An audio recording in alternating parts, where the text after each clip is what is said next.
Olá, meus caros amigos e amigas da internet. Tudo bom com vocês? Espero que vocês estejam bem, eu estou bem também. E hoje resolvi propor uma conversa para meio que desmistificar ou tirar um pouco da lógica de que a desigualdade é própria da natureza humana e que isso, não sei, de certa forma às vezes argumentam que isso está na essência do próprio universo, enfim, meio que para tirar um pouco dessa ideia de que a naturalização da desigualdade faz parte do contexto humano e demonstrar para vocês qual que é a minha opinião, a minha ideia sobre a desigualdade social, tá? Eu espero que vocês gostem do vídeo, gostem do canal. Se possível, deixem um like, compartilhem as ideias com os amigos de vocês, que vocês sabem que é importante. E seria isso, né? Vamos lá, pessoal. Deixa eu me ajeitar aqui, eu acho que tá certinho aí o enquadramento. O Tomás não tá aí para me ajudar por hoje, mas eu acho que tá certinho aí, né?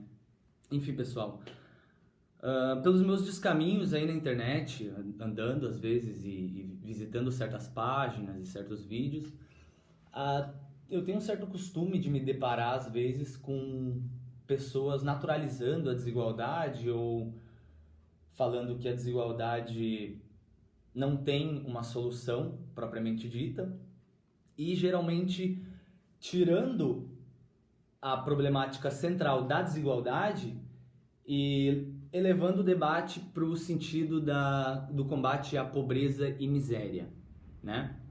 Bom, pessoal, o meu primeiro ponto que eu não concordo com essa ideia de tirar a centralidade do problema da desigualdade e apenas focar na miséria e pobreza porque se a gente parte de um pressuposto de que a gente quer superar a miséria e a pobreza, eu considero meio impossível de a gente fazer isso sem tocar na desigualdade, sem que a gente esteja pensando num plano de combate à desigualdade econômica, tá bem?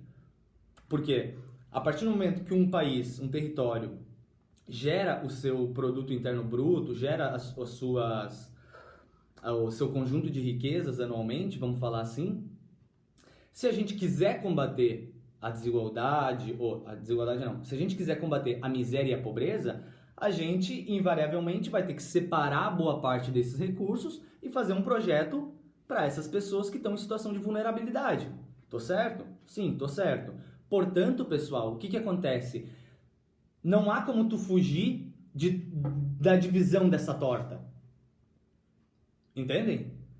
Não há como a gente pegar e falar, tá, a gente quer resolver o problema, então, que é o que muitos liberais falam, a gente quer resolver o problema da desigualdade, da miséria e da pobreza, tá? Mas a gente não quer tocar em temas de desigualdade, tá? A gente quer fazer um programa de erradicação de pobreza e miséria. Tudo bem, perfeito. Mas para fazer esse programa, tu vai ter que, literalmente, fazer um orçamento, fazer uma destinação de recursos, separar esses recursos que não vão para outras áreas e vão ter que ser separadas para isso, né?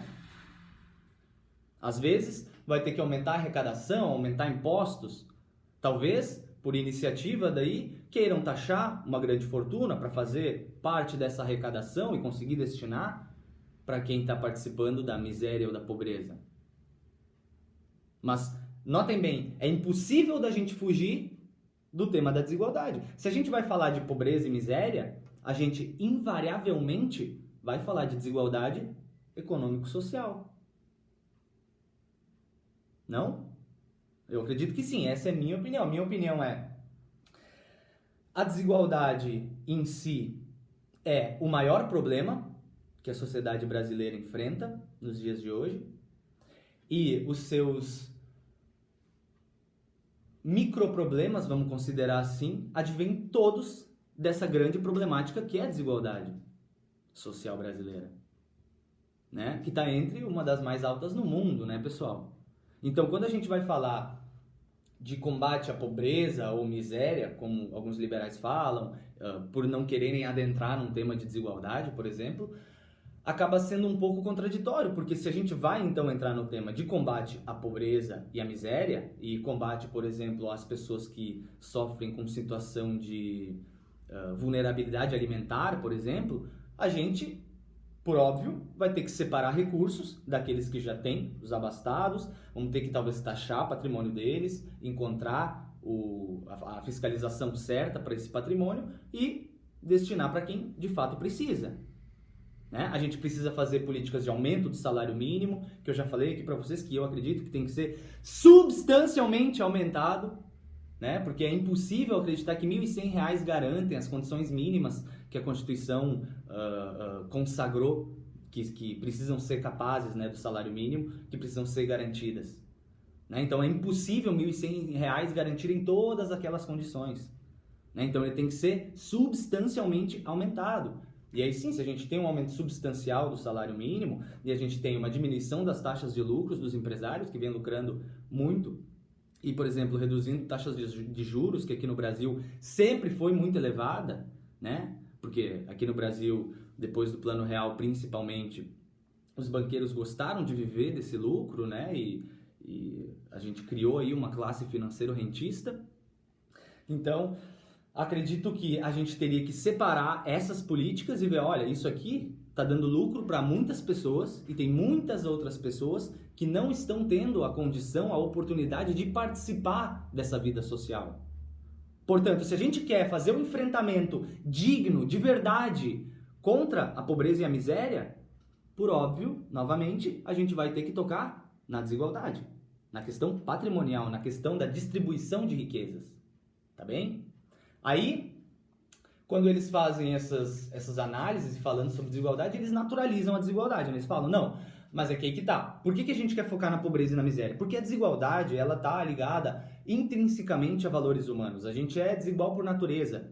Um nasce com certas qualidades, outro nasce com certas qualidades, um nasce com certos defeitos, outro nasce com certos defeitos, enfim. Né, eles entram nessa argumentação, tá?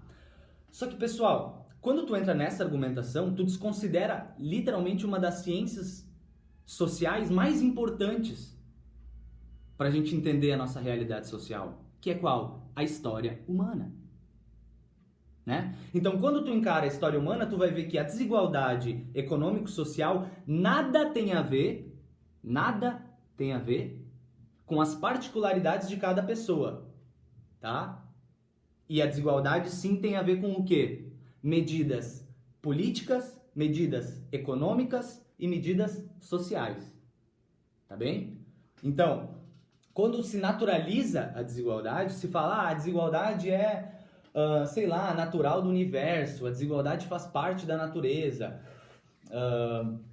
Não existe como na organização humana a gente ter uma igualdade plena ou uma forma de dignidade plena para os seres humanos, porque a gente sempre vai ter uma forma de desigualdade, porque certas pessoas vão nascer com certos talentos, certas não, né? Mas tudo bem, certas pessoas podem nascer com certos talentos que outras não têm, né? Mas essas pessoas que não têm talento, será que elas não têm absolutamente nenhum talento?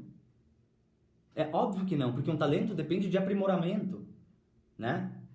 Claro que também tem o interesse, mas a gente conversa com essa pessoa explica qual é o interesse dela e a gente dá a oportunidade dela, a gente bota ela para participar, né? Eu acredito que por mais que as pessoas tenham as suas particularidades, os seus talentos diferentes, voz diferente, enfim, qualquer coisa que tenha diferente de outra pessoa, ainda assim, nós como seres humanos conseguimos sim capacitar cada pessoa e aprimorar o talento ou aquilo que ela saiba fazer melhor. Não importa o que ela saiba fazer melhor, tá?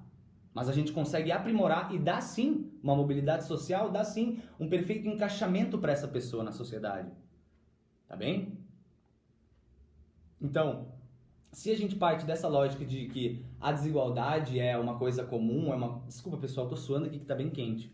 Mas que a desigualdade é algo comum, é algo natural, isso esbarra mais feio, pessoal, mais feio, na lógica da história humana. Né?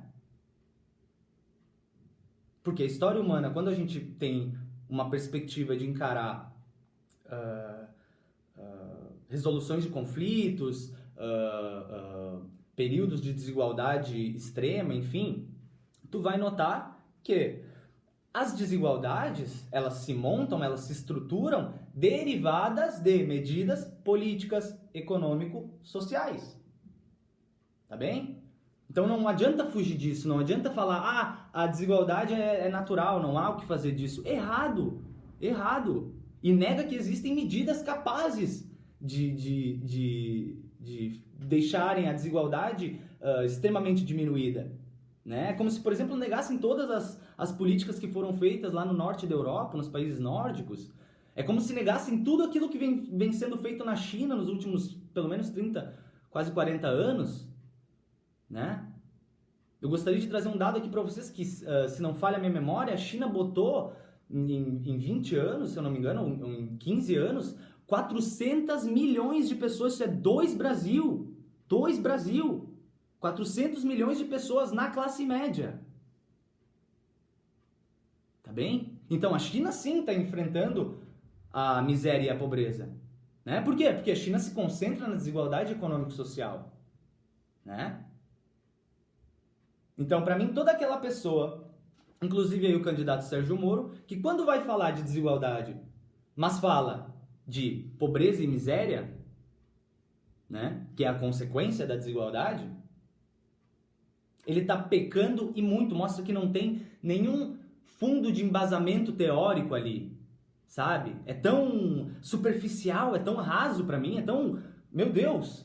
Sabe? Esse cara literalmente ou não estudou ou é ingênuo. Pode ser que não estude também, não tem problema, não são todos que se interessam por querer estudar desigualdade. Tudo bem, né? Mas aí não queira falar que, tipo, o problema é a pobreza e a miséria, né? Porque o problema é a desigualdade, a consequência é a pobreza e a miséria.